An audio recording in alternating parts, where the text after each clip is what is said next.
So hi guys, இது வந்து intraday ட்ரேடிங்கோட part 5 video. ஓகேவா? பார்ட் 4 நான் இன்னும் அப்லோட் பண்ணல. அதை தொடர்ந்து வீடியோ வந்திருக்கும். இப்போ ஏற்கனவே நம்ம சேனலில் வந்து 3 வீடியோஸ் அப்லோட் பண்ணியிருக்கோம்.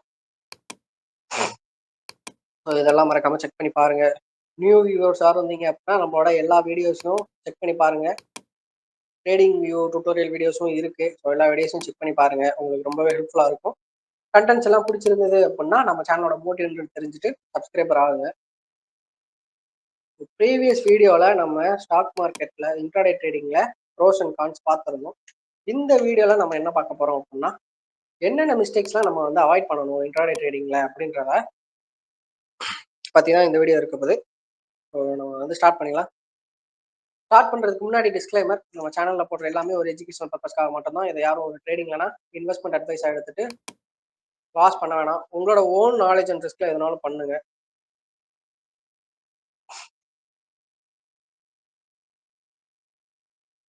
ஸோ காமன் மிஸ்டேக்ஸ் நம்ம என்னெல்லாம் அவாய்ட் பண்ணணும் இன்ட்ராடே ட்ரேடிங்குள்ளே வரும்போது அப்படின்னா, ஓவர் லெவரேஜிங் வந்து பண்ணவே கூடாது. என்றைக்கும் ஓவர் லெவரேஜிங் வந்து நமக்கு லாஸஸ் எல்லாத்தையும் ஆம்பிளிஃபை பண்ணிடும். ஆம்பிளிஃபை அப்படின்னா லாஸ் ஏற்படுறத அதிகப்படுத்தும். நார்மலாக நமக்கு 100 ருபீஸ் லாஸ் ஆகிற வேண்டிய இடத்துல 1000 ருபீஸ் லாஸ் ஆக வச்சிரும். இந்த எதனால இந்த ஓவர் லெவரேஜிங் அப்படின்றது என்ன அப்படின்னா, நம்ம ஃபுல்லாகவே டிஸ்கஸ் பண்ணியிருப்போம், எக்ஸ்பிளைன் பண்ணியிருப்போம் ப்ரீவியஸ் ஸ்லைட்ஸில். அந்த வீடியோஸ்லாம் ஆல்ரெடி அப்லோட் இருக்கும் சேனலில், நம்ம சப்போர்ட் பண்ணி பாருங்கள்.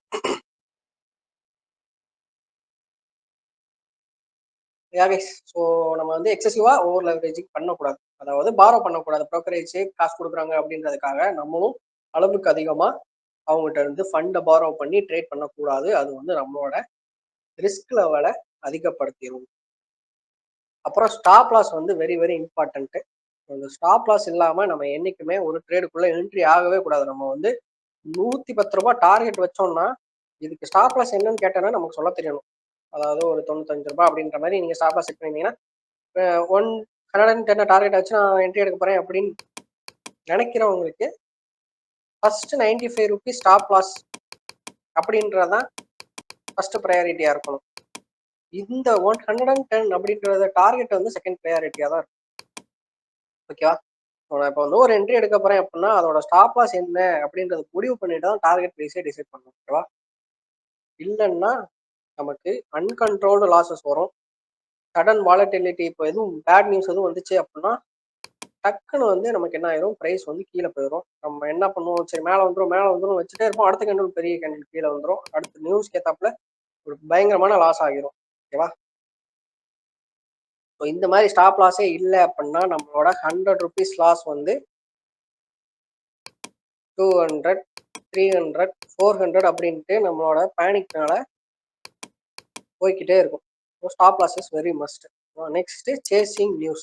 Entering trades based on rumours without analysis. ஒரு கம்பெனியில் வந்து ஏதோ ஒரு நல்ல நியூஸ் வருது அப்படின்ற மாதிரி நீங்கள் கேள்விப்படுறீங்க அப்படின்னா அதை உங்களோட ஓன் அனாலிசிஸ் வந்து நீங்கள் பண்ணியிருக்கணும். உங்களோட பாயிண்ட் ஆஃப் வியூவையும் நீங்கள் வந்து கன்சிடர் பண்ணணும். ஒரு நியூஸ் வருது, யாரோ சொல்லியிருக்காங்க அப்படின்றத கேள்விப்பட்டுட்டு நம்ம வாட்டுக்கு என்ன பண்ணிடக்கூடாது அப்படின்னா அந்த ஸ்டாக்ல அந்த கம்பெனியோட ஸ்டாக்ல போய் நம்ம வந்து என்ட்ரி ஆகிடக்கூடாது. அதான் நம்ம சொல்லியிருக்கோம். இங்க என்ன போட்டிருக்கு தெளிவா, ரூமர்ஸ் வித்தவுட் அனாலிசிஸே இல்லாத ரூமர்ஸை வந்து நம்பக்கூடாது. நீங்களும் ஒரு தடவை கன்ஃபர்மேஷன் பண்றது very very important. Next, traders buying into hype might face losses அந்த ஸ்டாக். ஸோ இந்த மாதிரி நமக்கு ஒரு பாசிட்டிவ் நியூஸோ நெகட்டிவ் நியூஸோ வர்றப்போ அதுக்கேற்ற சைடில் நம்ம என்ன பண்ணிடுவோம், அவசரப்பட்டு நம்ம வந்து என்ட்ரி பொசிஷனை வந்து ஒரு பொசிஷன்ல என்ட்ரி ஆகிரும். அந்த மாதிரி ஆகிறப்போ நமக்கு லாசஸ் வந்து அதிகமாகும். அதான் சொல்லி டக்கு நம்மளோட எமோஷனல் பேஸ்ட் டிசிஷன்ஸ் எடுக்கக்கூடாது. நம்ம வந்து ஹைப் ஆகி டக்குன்னு இது பண்ணிடுவோம். ஸோ எக்ஸாம்பிளுக்கு ஃபார் எக்ஸாம்பிள் XY கம்பெனி, இந்த கம்பெனி வந்து சூப்பராக போகுது அப்படி இப்படின்னு நம்ம வந்து பேசுறதை கேட்டுட்டு நம்ம அந்த கம்பெனியில் போட்டக்கூடாது. நம்மளோட ஓன் நாலேஜ் அண்ட் அனாலிசிஸ் வந்து அங்கே இன்புட் இருந்திருக்கும்.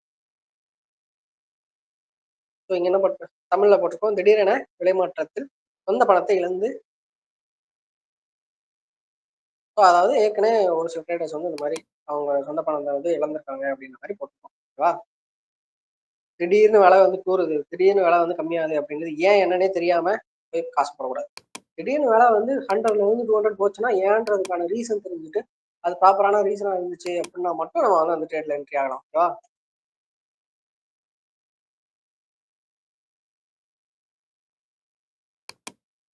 நெக்ஸ்ட் நம்ம என்ன பார்க்க போறோம்? Who should avoid intraday trading? யாரெல்லாம் இன்ட்ராடே ட்ரேடிங் வந்து பண்ணவே கூடாது? So who should avoid intraday trading? மார்க்கெட்டுக்கு என்னால் வாட்ச் பண்ண முடியல. 9:15 டு 3:30 என்னால் மார்க்கெட்டை வந்து வாட்ச் பண்ண முடியாது அப்படின்றவங்க இன்ட்ராடே ட்ரேடிங்குள்ள வரவே கூடாது. So not allowed. அவங்க வந்து நாட் அலௌடு. வெளியே போயிடலாம் அப்படியே. Next people with low risk tolerance. என்னால் ரிஸ்க்கை வந்து ஏற்றுக்கவே முடியாது அப்படின்றவங்க இந்த பக்கம் தலை வச்சு கூட படுத்துடக்கூடாது இன்ட்ராடே ட்ரேடிங்கில். ஓகேவா? ஸோ இந்த மாதிரி இன்ட்ராடே ட்ரேடிங்கில் யார் அதிகமாக பாதிக்கப்படுவா அப்படின்னா கிரீடுனால வருவாங்க. பேராசனால டக்குன்னு பணத்தை போட்டா நமக்கு வந்து காசு வந்துடும் அப்படின்ட்டு இருக்கிற எல்லாத்தையும் விட்டுட்டு அந்த மாதிரி வரவங்க என்ன ஆகும்? இந்த மாதிரி அவங்களோட லோ ரிஸ்க் டாலரன்ஸ்னால அவங்களோட டிசிஷன்ஸ் எல்லாம் ரொம்ப பேடா இருக்கும். அவங்களோட ரியல் லைஃப் ஒரு சிலர்லாம் சூசைட் வரைய போவாங்க. It is real. நம்ம வந்து அதை பிலீவ் பண்ணி தான் ஆகணும். நம்ம சோசியல் மீடியாஸ்ல அவங்க கண்டென்ட்ஸ்லாம் இன்ஸ்பயர் ஆகி தப்பான மூலையில ப்ரொமோட் பண்றாங்க ட்ரேடிங்ஸ்ல. இப்போ இருக்கிற நிறைய பேஜஸ் அண்ட் சேனல்ஸ் நம்மளால தெளிவாக பார்க்க முடியும். ஸோ அந்த மாதிரி இதுக்கெல்லாம் நம்ம வந்து என்னைக்குமே இன்ஸ்பயர் ஆகிடக்கூடாது. Full and full knowledge based மட்டும்தான் ட்ரேடிங் ஃபுல்லாகவே இருக்க போகுது. அதை வந்து ஸ்ட்ராங்காக பிலீவ் பண்ணணும் நீங்கள். ஏன்னா நிறைய ட்ரேடிங் சேனலில் பார்த்தோம் அப்படின்னா ட்ரேடிங்கான கண்டென்ட்டே இருக்காது. ஜஸ்ட் மணி அண்ட் லக்ஸுரியை மட்டும்தான் ப்ரொமோட் பண்ணுவாங்க. அவங்க ட்ரேடிங்கை ப்ரொமோட் பண்ணுற மாதிரியே இருக்காது ஆக்சுவலாக. ஃபுல் அண்ட் ஃபுல் நாலேஜ் வேணும். அது மாதிரி டிசிப்ளின்டாக இருக்கணும். இந்த மாதிரி லோ ரிஸ்க் டாலரன்ஸ். ஓகேவா? நெக்ஸ்ட் இந்த மாதிரி எமோஷனல் டிசிஷன்ஸ்னால பிகினர்ஸ் வந்து அதிகமாக லாஸ் பண்ணுவாங்க. நான் என்னோட ஸ்டார்டிங் ஸ்டேஜில் பிகினிங் ஸ்டேஜில் நான் என்ன பண்ணியிருக்கேன் அப்படின்னா நிறைய லாஸ் பண்ணியிருக்கேன். எதனால் அப்படின்னா டக்கு டக்கு நான் ஃபஸ்ட்டு பண்ண ட்ரேடில் எனக்கு 900 ருபீஸ் எனக்கு வந்து ப்ராஃபிட் வந்துச்சு. அதாவது ஸ்மால் அமௌண்ட் வச்சு தான் பண்ணேன் அதனால். பட் இதோட பர்சன்டேஜ் பார்த்தோம் அப்படின்னா 100% மேலே எனக்கு இந்த 900 ருபீஸ் ப்ராஃபிட்ன்றது எவ்வளோ 100% மேலேனா அப்போ பார்த்துக்கோங்க நான் போட்ட அமௌண்ட் வந்து எவ்வளோ சிறுசாக இருக்கும். இது எதனால 900 ருபீஸ் வந்துச்சு அப்படின்றது எனக்கு இன்ன வரையே தெரியாது. இல்லை ஆக்சுவலாக எனக்கு அப்போ தெரியாது. பட் இப்போ நான் ஃபிகர் அவுட் பண்ணிட்டேன். நான் என்ன பண்ணேன், இந்த மாதிரி ஈஸியாக இருக்கே 100% மேலே ரிட்டர்ன்னா என்னடா பண்ணுறது அப்படின்ற மாதிரி நான் நெக்ஸ்ட் ட்ரேடில் -800. ஸோ இதெல்லாம் -10%, -5% தான். ஸோ இதெல்லாம் 100% நான் லாஸ் பண்ணேன். -200, -250, -350 அப்படின்னு என்னோட லாஸ் வந்து அதிகமாகிட்டே போச்சு. என்னோட கேபிட்டல் ஃபுல்லாகவே காலி ஆயிடுச்சு. இன்ட்ராடே ட்ரேடிங்கில் இது வந்து உண்மை. நான் வந்து சும்மா சொல்ல.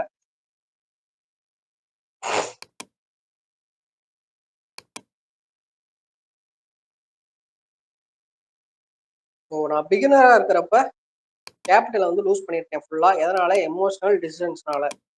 ஓகேவா? என்ன நடக்குதுன்னே தெரியாமல் எமோஷனல் டிசிஷன்ஸ்னால நான் வந்து லாஸ் பண்ணியிருக்கேன். ஃபர்ஸ்ட் டைம் எடுக்கிற ட்ரேடு வந்து நான் ப்ராப்பராக எடுப்பேன். இந்த லெவலில் வரணும், இந்த லெவலில் எக்ஸிட் ஆகிடணும் அப்படின்னு. பட் அதுக்கு அடுத்து அதே நாளில் செகண்ட் டைம் தேர்ட் டைம் நான் வந்து ட்ரேட் எதனால் எடுப்பேன் அப்படின்னா ஒன்று ரொம்ப லாஸ் பண்ணியிருப்பேன். -350 ஆயிடுச்சு. நம்ம வந்து அடுத்த லாஸ்ட்டில் ரிட்டர்ன் பண்ணிடுவோம். -250 ஆகும். இங்கே -100 ஆகும். இந்த மாதிரி லாஸ் இன்க்ரீஸ் பண்ணிட்டே போகும். இல்லைன்னா எனக்கு 800 ருபீஸ் ப்ராஃபிட் வந்துருக்கும். இது நல்லா இருக்கே அப்படின்ட்டு மறுபடியும் லாஸ் பண்ணிடுறேன்.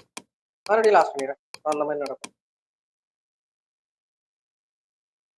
இப்போ இன்ட்ராடே ட்ரேடிங் பொறுத்த அளவுக்கு இவங்களெல்லாம் தான் அவாய்ட் பண்ணணும். யாரெல்லாம் எமோஷ்னலி வீக்காக இருக்கிறவங்க, ரிஸ்க்கை டாலரேட் பண்ண முடியாது, என்னால் ரிஸ்க் வந்துச்சுன்னா தாங்கிக்க முடியாது அப்படின்றவங்க விலகி இருங்க.